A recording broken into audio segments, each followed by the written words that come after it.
How is everybody doing? It is Thursday evening. You know what time it is. It is Region Football Weekly. Mike Dewan here. Alongside me is Jay Simmons. Jay, 9 weeks in the book, of course. We could talk about the cliches while we're here already, but we got some big news. Of course, we had a lot of games last week that we're going to talk about, but Selection Sunday was this past Sunday. Talk to me about kind of what you saw, kind of sitting down watching those sectionals play out. Obviously, 5 and 6A coming up after that first week of games, but the four through Class 1A, a lot of great matchups, Jay. Yeah, you know what? I see a lot of great matchups come week 2 for 4A and 3A. Everybody's, and they should rank the sectionals, but they don't, and they just do random draws. But still, I think a lot of interesting games. Week 1, not so much, but I think week 2 in 4A, 3A, and 2A, I think is going to get more exciting as we progress through the tournament. And you look at 6A, and I think, again, the same thing. Once you get round week 1, after week 1, I think that, those sectionals get really exciting. Definitely. When we get more into, again, as the weeks kind of progress, we could start finally talking about some of these matchups, but a lot to look forward to. But we still have 1 week of regular season football to play. First off, we're going to talk about Week 8. Again, thank you all for joining us. Mike Dewan here alongside Jay Simmons for Region Football Weekly. Zach Sinelli is also our producer here, and we are live from the Centier Bank studio. But Week 8 football, a lot of great games. Again, we had 2 games on the Region Sports Network as well as the RSN Zone. We did once again, what should be coming up here tomorrow night as well. But starting off with our games from last week, two fun ones. One of the more fun ones we could say is Valparaiso 42, Portage 32. It was a 10-0 Portage lead. I know you were at the other game last week. Right. We were watching it here, but Portage jumped out in front.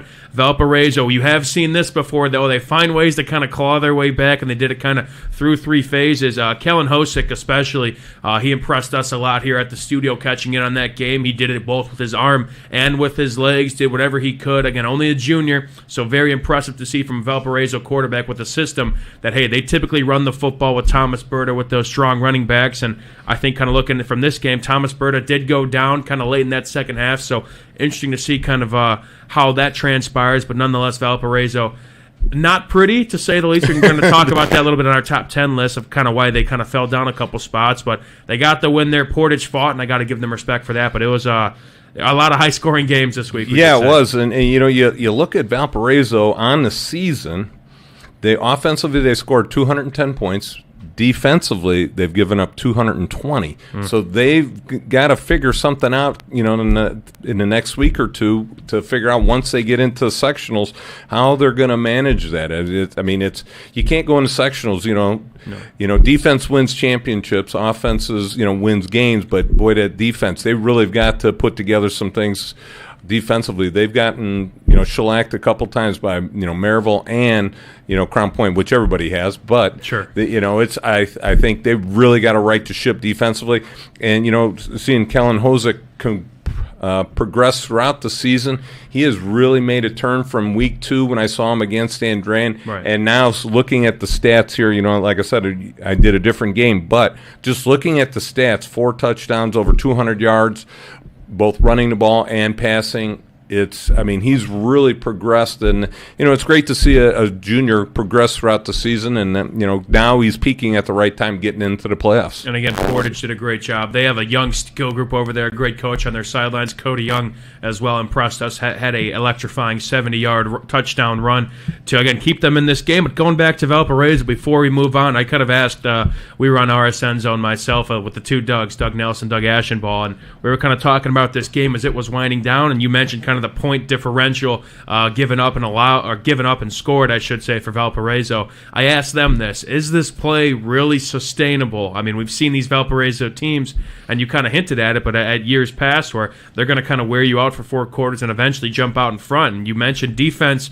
They win championships, and I think I kind of want to hear your take on it, because we've seen this before a little bit from Valparaiso. They could score points a lot, but they give up a lot of points as well. Yeah, they and the games I've seen them, against Crown Point, against Maryville, right. They've give up a lot of points, and their defense looked really soft, from the linebackers and defensive line area. Their defensive backs not so much, but they just seemed like they were giving a 5-6 yards of crack, and against Maryville, it just seemed like the running back wasn't getting hit until. The same amount of yards, 5-6 yards downfield, and boy, Maryville just ran and hit them hard right in between the tackles. So they've got to shore up that defensive line for sure. Yeah, both teams, of course, one more game to round out the regular season. Portage will travel to LaPorte before their break, before their 6A section. And Valparaiso will talk about their game coming up later in the show. Moving on, the game you were at on the Region Sports Network, one of your first tastes in a while of some smaller school football. Wheeler rolls once again, 49-6 was the score against the Whiting Oilers. We were watching that here as well, and I mean, I'll tell you what, I really like watching Caleb Klimzak play. You could kind of harp to me just about that Wheeler offense, because again, they found that defense, they bend but they not break. I mean, we saw a couple drives from that Whiting offense, but when Wheeler gets the ball in their hands, they just find ways to make plays. Yeah, and you know, the thing is, you can really tell that the head coach is a wide receiver guy. Because me playing wide receiver, sure. I watch them on the field. I can tell that ball is in Klimzak, because that ball is released from his hands a second before the receiver makes his break, and the timing between the wide receiver and quarterback is phenomenal out there. I mean, they're clicking on all cylinders, and then when they mix it up and throw in the running game, Jaden Ortiz, 163 yards, 3 sure. touchdowns. Well, it's just hard to stop. And Whiting was able to put some drives together, but you can tell that it's a first-year coach, and they sort of lost their way a little bit. That opening drive they threw, they moved the ball down the field and had a drop pass, about the 30-yard line. Right. The guy could have went in and scored and taken an early score or early lead, but they just seemed to get drives going, and all of a sudden they falter. So it's a learning experience for Whiting, right. and I think they're headed in the right direction. Right, but definitely Wheeler as well, yes. Rounding out with this game. And I thought about asking you this. I remember you saying you were a wide receiver, and again, looking at myself, I spent 4 years playing, 2 years in. Now it's my second season here, and I feel like this season in particular, and you could kind of speak to it because, again, you played as well, and you've been in this business longer than I've been, but the amount of quarterbacks that, these pass-happy offenses, I feel like this year specifically, there is a lot of great passing quarterbacks, maybe even more than, again, when I was playing a few years ago, I feel like passing the football was still something that we could try and work. We could still run the football very well, but passing, I don't want to say was in its infancy, but we're seeing it a lot more now, and especially trickling at the smaller schools. Again, Wheeler, a 2A school, you could see Andrean throwing the football, but it's tough to call them a 2A school. But now when you look at Wheeler, again, a public 2A school, a school that is, of course, still trying to grow their program, always fantastic, but they're still trying to get better and better. Seeing players like Caleb Klimzak as well as guys doing it at the upper class level, I feel like we got a lot of pure passers in this area this year. And it seems like the coaches are more focused on being balanced. In the years past, if you're going to progress into the tournament, you're going to have to be able to run the ball because the weather's going to change. It's going to get nasty out, and you're not going to be able to throw as much. But I think a lot of coaches have really worked on balanced offense. That means they can do either or extremely well, and it seems like all the coaches in this area are really emphasizing that passing attack to go along with the running attack, and especially to play action. It seems like, when I was watching Wheeler, they did a lot of play action, a lot of boots, a lot of moving the quarterback around, and Klimzak was able to throw the ball well on the move and be accurate as well. It's a defensive nightmare, a good play-action game, and anything that kind of 3 different levels of the offense, running the football, play action, as well as throwing the football. And if you like offense, you'll definitely like this next game. 61-58 in favor of the Morton Governors. I want to say you and I kind of talked about it last week, this game. We knew it, two talented rosters. I'd like to say, again, I kind of said this, Morton, I'd like to say, has the more talented players, while Hobart, just at a team level, again, might be across the board. I like their chances in this game, but Morton, obviously, this was a game where, hey, someone's got to blink first. It took 3 overtimes, over 1,000 yards of total offense, and one of those pure passers we were talking about, Holland Harris, has been playing some great football as of late. Morton, obviously, now ranked in our Enigenberg Home Improvement Top 10, 22 of 32, 350 passing yards, a smooth 5 touchdowns from Holland Harris. 61-58 when we were following that game. It was one of the games, of course, going to 3 overtimes. It was like the last game to finish of the evening. I'd say a little bit of a shocker, though. Again, Hobart coming off that tough loss to Hanover Central at the Brickyard, then they respond like that. But I think this should not discredit Morton's play for obviously, winning this absolute shootout. Yeah, you've got to really say, Morton came out and put it all out there, especially against very well coached Hobart team and be able to put 61 points on the board. Yeah, you got to be thinking as a Hobart coach, boy, I've got to do something about this defense. We've got to work on tackling, work on scheme, work on something. The last couple games they've given up quite a few points. Yeah, I mean, I kind of talking about this. First off, going back to Morton, Deshaun Woods as well as a name we got to throw out there. He had, I think, 380-plus total yards of offense at a skill position, 175 of those rushing, 210 receiving yards, 5 touchdowns on his lonesome. But you mentioned, again, Morton's playing some better football, third straight win after starting 0-4, and you mentioned they're doing some things right now. Final game of the season coming up again. What are some things you kind of want to see now at this point of the season for some of these teams? Obviously, probably limiting penalties, limiting turnovers, but kind of where do you stand on that in this point of the season? You want to try and play as clean a game as possible. Okay. All right? Just like you said, limit the turnovers, limit the penalties, and I think some teams may, if it's not a close game one way or the other, they might be pulling some starters, especially the 3 and 4A schools, because now you got sectionals coming up. You don't want anybody getting hurt if the game really doesn't matter for conference or something like that. Mm-hmm. I know you play every game to win, but you're always looking ahead to next week. So I think a few teams may do that, depending on the coach and what the number of players they've got at each position. I'm sure Griffith and Wheeler, they're not going to be pulling any starters when it comes to that, but other teams may. So we'll have to see how that plays. And here's what I like to do, or I'd like to have done as in past when I was coaching at the varsity level, is throw out some trick plays. Throw out, an extra play here, an extra formation. Now all of a sudden that defensive coach has got to spend that much more time breaking everything down, looking at stuff, and going, oh, man, they ran this 2-point play. Now I got to sit down and, Interesting. So it makes the opposing team work a little bit harder, especially if you got it in your bag and you haven't used it all season. Throw it out there. Interesting. And you get some live game action on it. So, it makes the defense, like I said, the defensive staff, and the defensive players think a little bit more about, well, okay, wait a minute. We saw this last week. Are they going to do it 2 plays 2 weeks in a row? We shall see it. Maybe a lot of trick plays come tomorrow night for both teams moving forward. Morton, both teams do have some conference implications to play for. Morton a win against East Chicago at East Chicago Central tomorrow night clinches the outright GLAC title. And then for Hobart, now we'll talk about this game that had plenty of implications in the NCC, but Hobart with the win at Highland tomorrow night, they clinch a share of the NCC title. And I hinted at it, a game that had plenty of NCC implications. Andrean traveled to the Lake Show, got out of there 3-0, kicked a field goal. That is all they needed. The great Doug Nelson, who we were with for RSN Zone, found this nugget. First time Hanover Central's been shut out since 2018. It's been interesting. It's been quite some time. I got to give kudos to the Andrean defense. A stinger though for Hanover Central. A win there would have clinched the outright NCC title. Now again, if Hanover's conference season is over, they will be playing at Hammond Central tomorrow night. Andrean and Hobart, as I mentioned, both still have a conference game. Both teams also one loss in the conference. If they do their job, they clinch a share of the NCC title with Hanover Central. But a little bit of a shocker there. Yes, it was. I wonder if you were kind of keeping tabs on that game as you're at Wheeler. Well, you know what the interesting thing is, I'm reading the scores, and I go, I better check this one before I read it off. At halftime we do the Strachan Van Til scoreboard update, and I'm reading through all the scores, and I was of course writing them down, and you write them so fast you don't sit and think, and then all of a sudden I get to the Hobart Hanover Central game, and I just go, oh, what?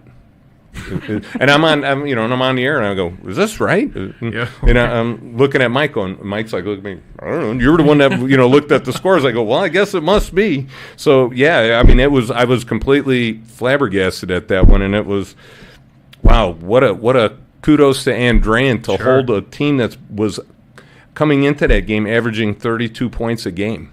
Again, that nugget, 2018 was the last time they were shut out. P.J. Cusick had that field goal in the second quarter. That was all that they needed, but it was all set up by probably the catch of the year. Please tell me you saw that catch from Jimmy Finley. I did not. Oh, we'll have to show it to you. We'll have to show it to you after the break. But had quite the one-handed catch. Jimmy Finley set them up in a game that required very few points. For Hanover Central, I think, again, Andre, and I think you still got to respond, of course. We'll talk about them a little bit later. They're going to be one of our games on the Region Sports Network, but responding if you're Hanover Central, that's a tough pill to swallow. Of course, You're hoping to still clinch the NCC share. They got a favorable matchup going to Hammond Central come tomorrow night, but again, they're up in the 4A now. They got to get ready for a very solid sectional that is very wide open. I'd still like to say I like their chances within that sectional, but now them up in 4A, that's going to be tough, and they got to respond quickly, Jay. Yeah, and the first thing, throwing out a little nugget, that's their first conference loss, Northwest Crossroads. Yeah, So in that it's amount of only time. their second year, but it's the first loss. Right. Ouch. But yeah, Right. they got to bounce back, and they've got a week to do it, and I'm sure it's fire and brimstone out there at Hanover this week at practice. So it's they're going to come out fired up for Hammond Central. I think they will be. Those are all the games we're going to cover from last week's festivities. We're going to step aside here on Region Football Weekly. We'll be back with the Enningenberg Home Improvement Top 10 here on the Region Sports Network, the only game in town. When life keeps you busy and you can't get to the store, shop online with Strachan Van Til To Go. Our to-go service is easy to use. Register using your rewards account information, fill your virtual cart, and choose delivery or pickup. Once your order is in, our own Strachan Van Til team preps your order with care. With our to-go service, you can earn reward points and save time and money with our online coupons and weekly ad prices. Life made simple, shopping made easy. For more information or to sign up, visit shop.strachanvantil.com. Hi, I'm Crowd Company's Lantern Man. For years, I've helped your family and friends save on their car insurance. And now I've returned to rescue you from high prices. Whether you have a perfect driving record or a not-so-perfect record. Follow me to the Crowd Agency for immediate and affordable coverage. I'm your insurance superhero. Crowd Company's insurance professionals. Highland, Merrillville, and Michigan City. Thinking about what to do after high school? Consider a career with Boilermakers Local 374. As a Boilermaker apprentice, you'll earn while you learn. We offer excellent wages and benefits, and as part of our no-cost hands-on apprenticeship program, you'll learn from the best in state-of-the-art training centers and on the job. Become a union Boilermaker and get on your way to a great career. Find out more, visit www.local374.org or call 219-845-1000. Old Man Winter is just around the corner, and that means temperatures will soon begin to drop. And a region winter is not the time to be left out in the cold. The professionals at Economy Electric Heating and Cooling can tune up that old furnace or install a new unit that can last for years. Your family deserves to stay comfortable this winter, and with 24/7 emergency service, comfort is just a phone call away. Economy Electric Heating and Cooling, 219-923-4441. Or for more info, the website is forajobdoneright.com. Tech Checking Plus from Tech Credit Union offers everything you'd expect from a checking account. Plus, you'll earn one of their best dividend rates for maintaining a higher account balance. Currently, 4.85% annual percentage yield. No need to choose between easy access to funds or earning a better dividend. Tech Checking Plus gives you both. Visit techcu.org, contact any branch, or call 800-276-8324 to learn more. Tech Credit Union is federally insured by the NCUA. Rates may change without notice.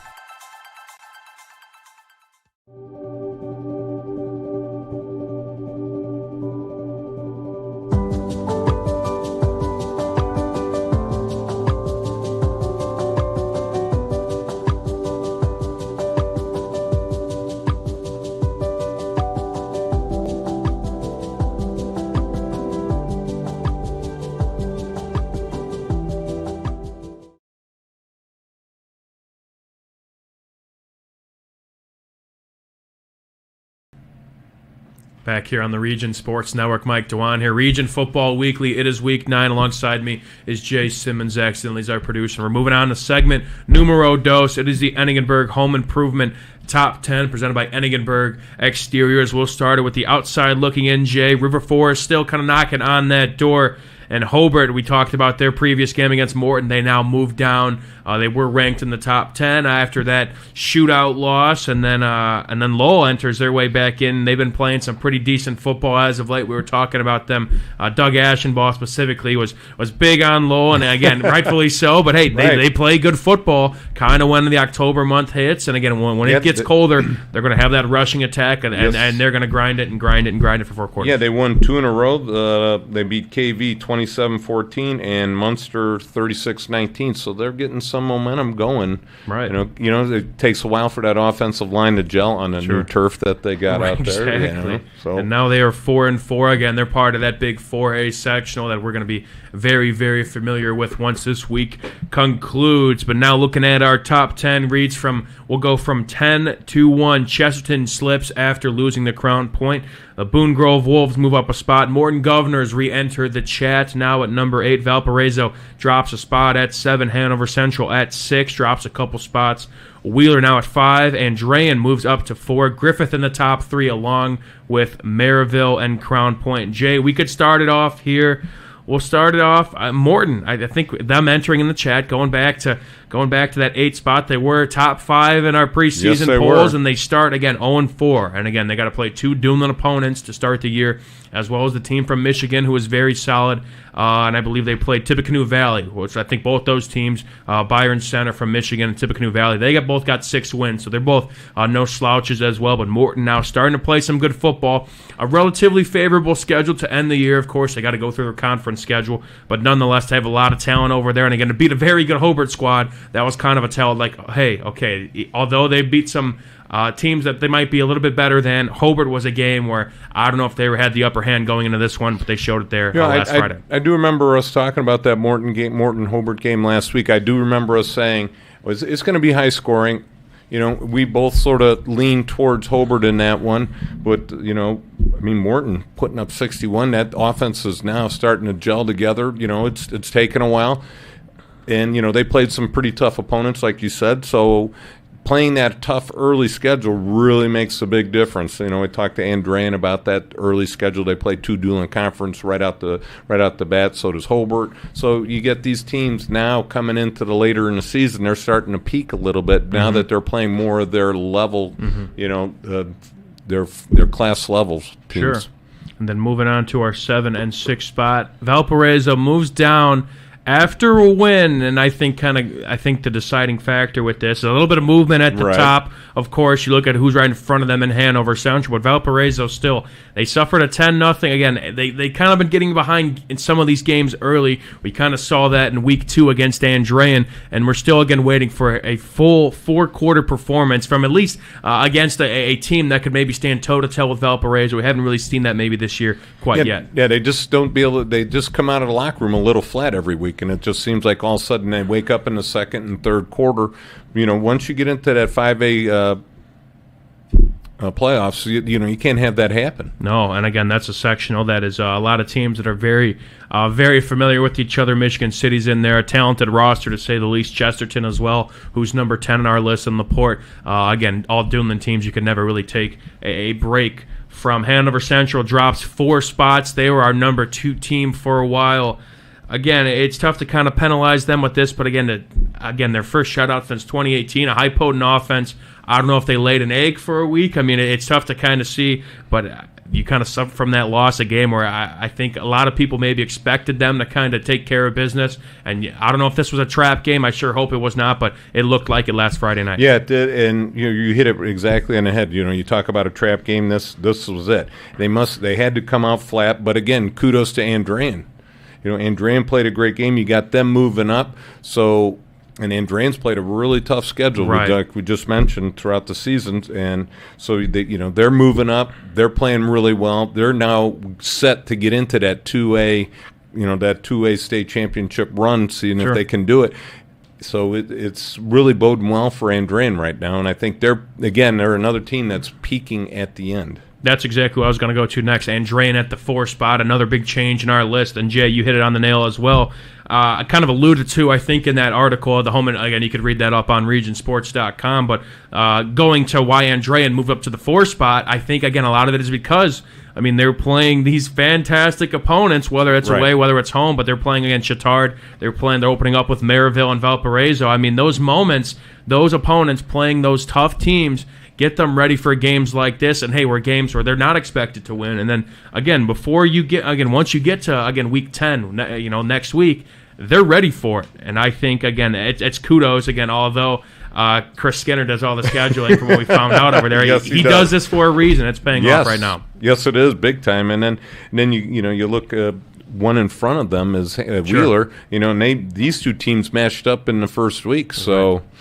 It's interesting how this is going to be folding out, and I think once you got the Wheeler Griffith game, I think this is going to be a very interesting game this week. So sure. it should be determining the conference title right there. No doubt, determining that division title up there in the GSSC. Griffith in top 3 too. How about that? That's again a team you're well familiar with. Phil Mason as well, Coach Mason over there. Again, we kind of talked about this before.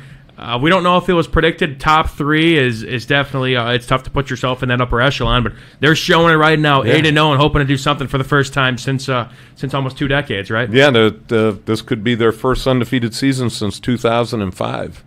They got to get through a good team first. And it's just amazing how Coach Mason has turned that program around to when they were last year. They were just floundering around trying to put the pieces together, and then all of a sudden this year he's righted the ship. I mean, really, if you look at their scores and stuff like that, really the closest game they had was against River Forest. Yeah, I mean, they scored in the I think it was the last minute on a pass. Outside of that, there's been nothing really close, which makes this game very, very interesting.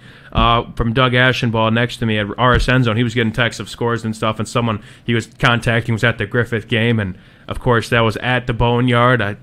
Calumet scored first.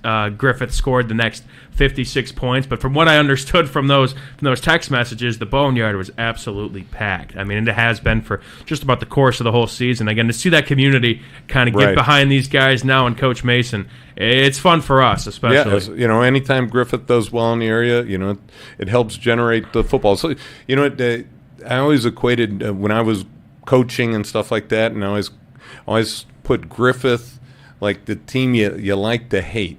And so, being a Northwest Indiana guy, everybody loved Notre Dame back in that time, and that was another team that I, disliked. So it was those two teams but you know what, you like the rivalry. You love playing against those teams that you just don't like. No doubt about it. Yeah, right. That was a big rivalry, definitely back in that Highland and Griffith, right? Yes. That's Battle of the Bike Path, they call it, of course. Yep. One of the better rivalries here in Northwest Indiana. But that is it for our home improvement top 10 to start it off once again with our outside looking in. Lowell, Hobart, and River Forest, and 10-1 from our Edinburgh home improvement top 10 goes as follows: Chesterton, Boone Grove, Morton, Valparaiso, Hanover Central, Wheeler, Andrain, Griffith, Maryville, and Crown Point. Tough to shake those top 2 off the list right now. More specifically, that number 1, especially Crown Point. They've been playing well, but a lot of usual suspects, but some rotating doors, especially in the middle of the pack. But we'll step aside from this home improvement top 10 presented by Edinburgh Exteriors. Again, Mike Dewan here with Jay Simmons. We'll step aside here on the Region Sports Network, the only game in town. Have you checked out Centier Bank's student checking account? This no-fee checking account is perfect for students and teens ages 14 to 24 and comes with all the features you need to succeed, such as a debit card, digital banking, and automatic deposit. Centier Bank can help you start establishing good spending habits today for your better tomorrow. For more information, visit Centier.com/student-checking or visit your local branch. If you are under the age of 18, your parent or guardian must also sign on the Centier student checking account. At the age of 25, your account will automatically convert to the Centier checking account. You must deposit $25 to open this account. This account is not eligible for overdraft advantage. Member FDIC.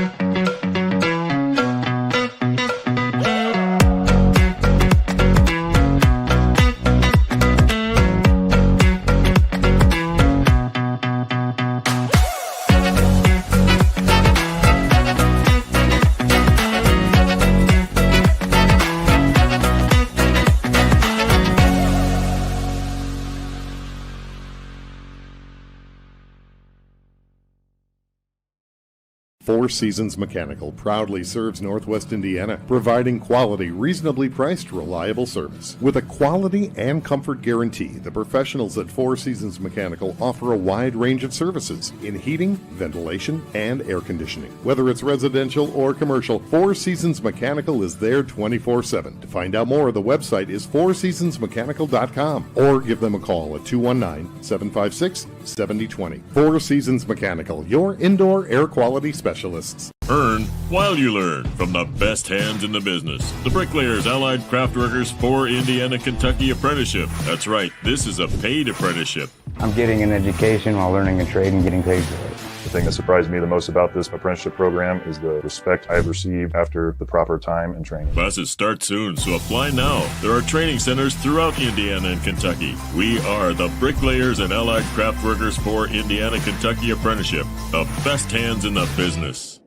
Flip the switch, a light turns on. Press the button, machines and instruments come to life. Touch the screen, communicate with the world.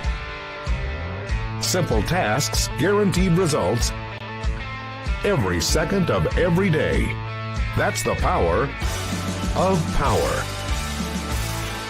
And that's the power brought to you by the NECA contractors and electrical workers of Local 531. We love home internet from T-Mobile. Oh, now Mesh boosts Wi-Fi all over your home. Taking a class in your attic, that dead spot is gone. Stream ballet in your man cave, learn to paint on your lawn. It's glorious. And now on the road, you can take T-Mobile Wi-Fi with you. Hey, stay connected and watch what you'll do. Back here on the Region Sports Network, it is Thursday evening, Region Football Weekly. Mike Dewan alongside me is Jay Simmons. Zach Sinley's our producer. The third and final segment of Region Football Weekly. Got to look at the games coming up tomorrow night, Jay. We're going to start it off at Ames Field. We talked about that number one team in our Eningenberg Home Improvement Top 10, the Crown Point Bulldogs. It's, again, hoping to make some more history over there at Ames Field. A win for them would clinch the outright Duneland title. Again, Maryville is the only other team in that conference, only team in the conference that could be affected by a Crown Point loss here. City, a pretty good defense, an inexperienced offense, but Crown Point, I don't know what defense you could throw at them. You may have to look down and circle City to find a defense that could withstand this Crown Point offense. But nonetheless, again, a game with implications. City has a chance to play spoiler, but Crown Point, as we mentioned, again, trailed only over a minute this year, I think, from what we saw. Right. We're trying to figure out. It hasn't been much, and Crown Point's hoping to keep up their perfect season going to Amesfield. Yeah, they've been averaging 44 points a game offensively, only defensively giving up 9 points a game. Only given up 14 points in the last 3 games. That's a pretty good defense. Not bad. That's a complimentary football to say. Yes, I mean, it is. For teams, I mean, again, for City in this case, I mean, where do you start in terms? Again, this is a talented roster, still a younger offense, some younger skill positions that are playing very, very well, nonetheless. And again, of course, a Big 12 pass rusher and Adrian Hawley. But it's like, I mean, where do you start, again, trying to exploit this Crown Point team? It's probably a loaded question because we haven't really seen many weaknesses so far from this Crown Point team. But again, I think you got to play a perfect brand of football. Yes, you do. As much as you have to. You know, and you got to be a gambler. You got to go for it on fourth down. You maybe run some fake punts, onside kick. I mean, everything's got to go your way for Michigan City to pull this one out. And I think one of the things that if I'm Michigan City, I'm looking to get rid of that ball quickly. If I'm the running 3-step drops, boom, get that ball out of my quarterback's hands. Maybe look to run some draws or screens to keep that defensive front off balance. That 3-5 defense. There's 2 guys blitzing, it seems like, every time, and they're dropping back everybody else, and they're playing some great zone defense. But just try and get rid of that ball so your quarterback doesn't get beat up that bad in this game. Get the defense on their heels a little bit. We could only wait and see. Treniston Hart, the Michigan City quarterback, only a junior, one of those young skill positions in his first year under center. You're gonna have to try and protect the football as well as get it out quick away from that stifling Crown Point defense. Moving on, another Duneland matchup, a top 10 matchup. This one will be on Reagan's Corner Sports Network, a game we're definitely interested in. Number 2, Maryville will travel to number 10, Chesterton.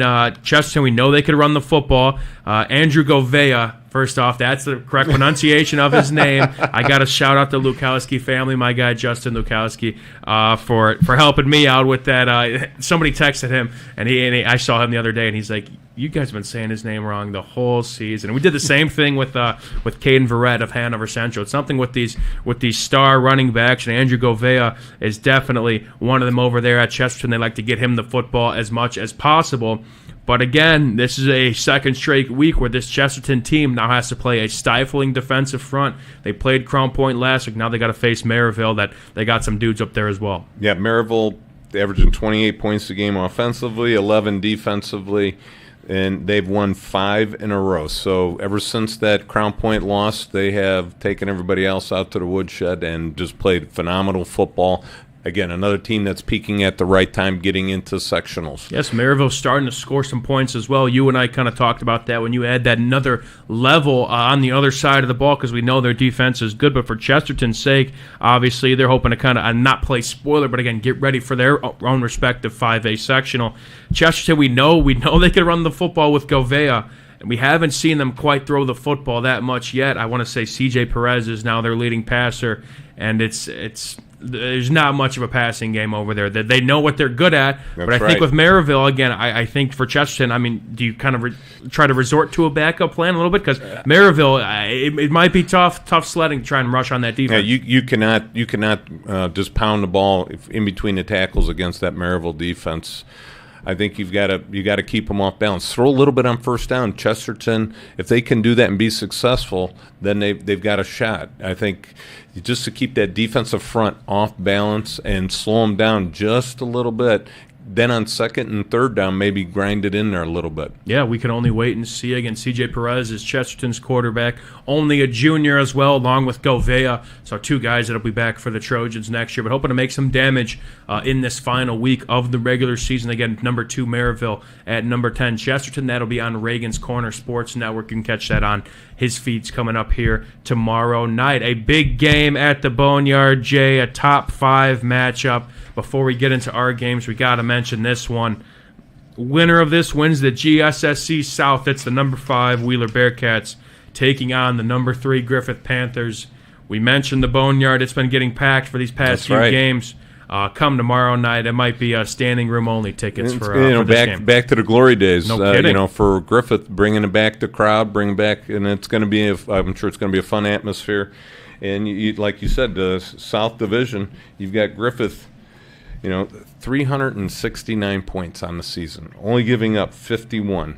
That offense, that I have yet to see them play, but that offense has got to be just very tough to stop or slow down, I should say. Right, and they're led by a sophomore at quarterback. Ryan Bouillon's their quarterback. They got, again, Caleb Klimzak over there. It's going to be a great quarterback matchup for Wheeler, who's a senior, and also an interesting coaches matchup. Kind of a more experienced, and I'd say proven head coach. I could say definitely Nick Testa's proven. I'm not going to get that twisted, but Phil Mason's been in this game for quite a minute for Griffith, and Nick Testa, of course, he was at Clark and been an assistant around the area, but now at Wheeler doing some great things, the reigning coach of the year in that respective division.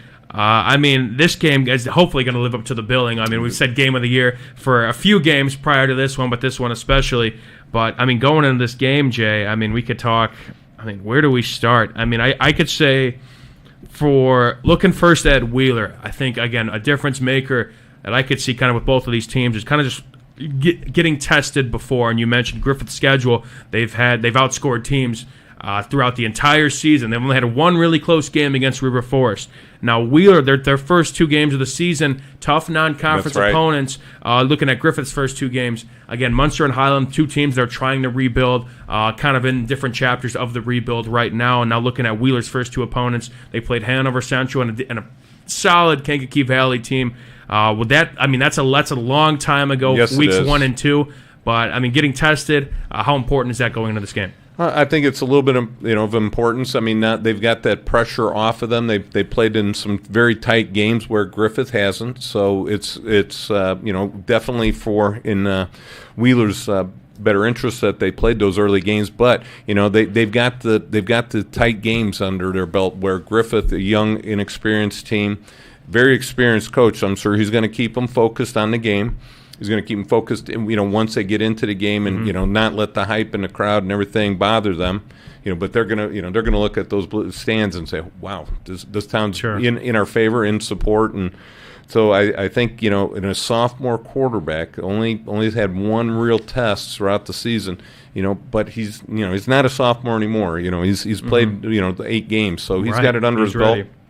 I think Caleb Klimczak, the difference. And I mean, I went on the field and I'm like, no, there's no way this guy's 6'6". And I went and stood up next to him, and talked to Coach Testa, and I looked up and go, yeah, he is 6'6". Size him up. Yes, I was. I was like, well, I used to be 6'2", now I'm 6'1", but yeah, he's definitely the size that they say he is, and he can stand up tall in that 2A and versus 3A, and still stand tall and look over and be able to see the entire field. So I think that's a little bit of an advantage for Wheeler. Griffith's is going to have to slow him down. They're going to have to get some pressure on him, try and make him get out of the pocket where he's good at throwing on the run, but not a non-designed run. Sure. And one thing I think for Klimczak, I think one thing that holds him back, or not holds him back, but I think he doesn't like to run the ball.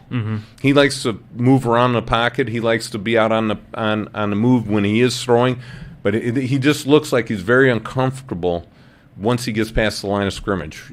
He's looking to find a spot and fall down.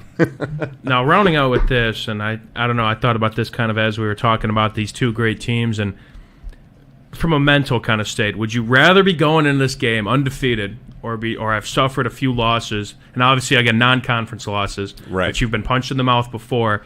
Again, there's pros and cons, I'd like to say, to both sides. Of course, you want the unblemished record, and when you're 8-0, confidence is sky high, and confidence in this game is huge. Right. But then again, when you suffer 2 losses, again, you've been tested. So I don't know kind of where you stand on that. Again, would you rather kind of... I don't know. It's obviously both teams are different in a way. I think the mental side of things. I think Wheeler's got a little bit of an advantage right there because, like you said, they've been punched in the mouth a couple times. They suffered a couple non-conference losses, so they know what it's like to be behind. Now, Griffith had that taste a little bit against River Forest, but I just think if they get down, it could be a long night for them. But I just don't see that happening. Right. I think it's just going to be a high-scoring game, and it's going to end not 61-58. Hey, who knows, right? But I think it's going to be 35-31. Last team that has the ball is going to win. Yeah, we'll have to settle that down a coin flip, definitely. But I think where I was going with that, maybe Griffith has one more thing to lose in terms of the perfect record, but both teams definitely have something to lose in this game. Again, the winner of this game wins the South Division of the GSSC. That's going to be a fun one at the Boneyard. We're going to have Thomas Marsh there getting some highlights for us for something we're going to talk about later in this show. But moving on, the 2 games you have on the Region Sports Network, our 7th-ranked Valparaiso Vikings will travel to the Burial Grounds to take on the Lake Central Indians. Lake Central's been skidding as of late. Valparaiso, again, we talked about a little bit before, a good bounce-back win against Portage, but maybe not in the fashion we'd like them to see. Valparaiso maybe gets their job done here and plays a good 4 quarters going into that kind of bye week next week before their 5A sectional begins. That'll kind of bump them up the list and build that confidence back up for these boys. You got Lake Central sort of on a little bit of a slide. They're lost 3 in a row. They're 3-5. Like you said, offensively, they're just not being able to put it together, averaging 18 points a game, defensively giving up 21. So they've got to work on both sides of the ball. And then moving forward for Lake Central, again, they've lost 4 of 5 and kind of looking forward. That 6A sectional is not easy. Again, Crown Point, Penn, and Portage, I believe they open up. They got to go to Penn. So, again, putting yourself in the mind of the player, it's been a little bit of a tough season in the first year of Pete Koulianos, that era over there at Lake Central. But a big game here from Lake Central. If they can get the job done on their end, this builds up, again, you could maybe speak to this, but builds up the confidence for the Pete Koulianos era, and then moving forward, because they got some young pieces over there as well. Cam Reddick's their quarterback, only a junior as well. Some other good pieces moving forward. Yeah, I think that, a first-year coach, they always want to end on a positive note. And, I think for Lake Central, even if it's a loss, but it's a close loss, I think that's a win for them and the program. Definitely going to be one we're keeping eyes on. Valparaiso again, the 7th-ranked Vikings will travel, take on Lake Central. That'll be on the Region Sports Network. We'll get you live video from that tomorrow night. The second of 2 games, Lowell will travel to number 4, Andrean. Andrean, of course, coming off that big win against Hanover Central. Andrean wins. They have a share of the NCC title, something that was a little bit out of reach a few weeks ago, it seemed like. And they could, again, it could be a 3-way tie, could be a 2-way tie, but they could at least clinch, at most, I should say, could clinch a share. But Lowell is no slouch. They've been playing some good football as of late. And again, as we mentioned, these later weeks of the season tends to be when Lowell kind of heats up. Yeah, that's what, you talk about the running game, and just mentioned a little while ago.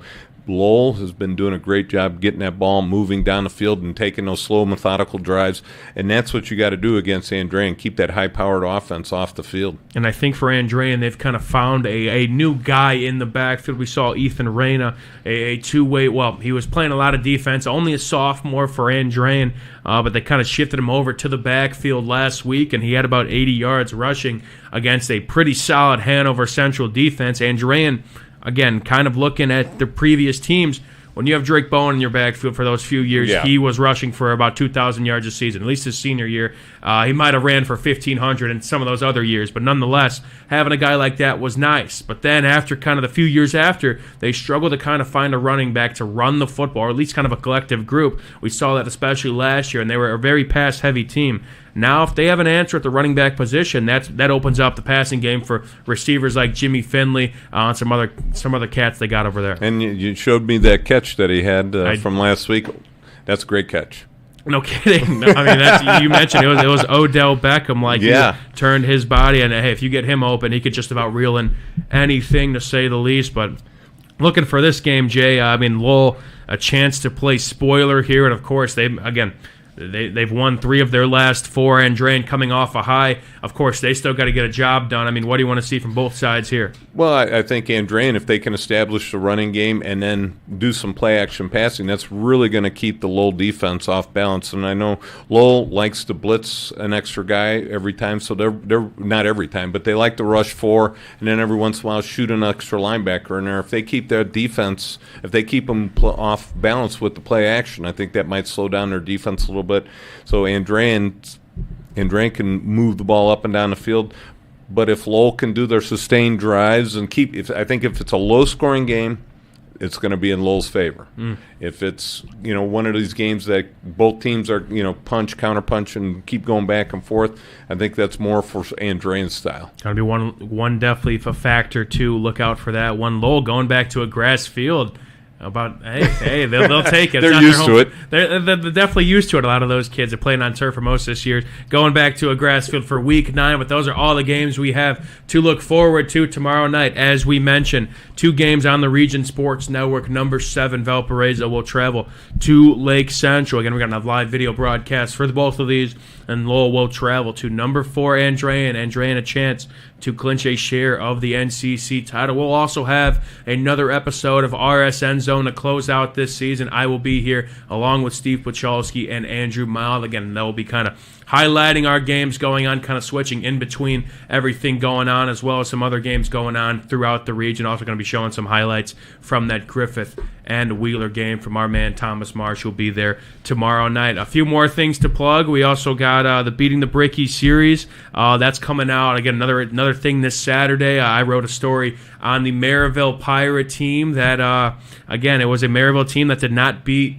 Hobart for about 7 years in that rivalry, and it ended a 57-game conference winning streak for the Hobart Brickies. So again, another streak for Hobart. That's an awesome streak right there. Not bad, right? I mean, 57 games in your conference, and get this, hey, they were the only 4A team in that conference. Everybody else was 5A, which I believe was the biggest class. Biggest class, yes. Right. So I mean, that's not too bad. So that's again beating the Brickies, another thing coming out. But Jay, kind of rounding out with this again, final week of Region Football Weekly, at least for the regular season. Any parting thoughts, Jay? I'm just. I think there's going to be some interesting things happening with some conference titles going on this weekend, and quite a few teams have something to actually play for this week, which is nice in week 9. And then you got everybody goes to the sectional, so it's nice to see that some teams got something to play for, Sure. and and then other teams, like I said, are going to be throwing out some trick plays and all that kind of goofy stuff. So it's going to be a fun weekend. I'm going to keep an Good eye on week that. to say- 9. Yeah, right. Crazy as that sounds. Before you know it, again, classes 1 through 4A will get things going in Week 10 for the playoffs. But we still got one more week to play here in the regular season. We're going to wrap it up here on this Thursday evening of Region Football Weekly. Again, catch us tomorrow night with all the festivities as well as the Strachan Van Til hometown scoreboard update. Our boy Scabs will be coming in doing the scores. Again, courtesy of Strachan Van Til. Again, the rotating scores coming throughout all of the night with all these games coming on Week 9 action. But that's it for Region Football Weekly. I'm Mike DeWan. Alongside me is Jay Simmons. Zach Sinelli is our producer tonight. For Chris Ramirez, our executive producer, Rich Castillo, operations manager, and everybody associated with the Region Sports Network. Good night, everybody. We'll see you tomorrow night on the Region Sports Network, the only game in town.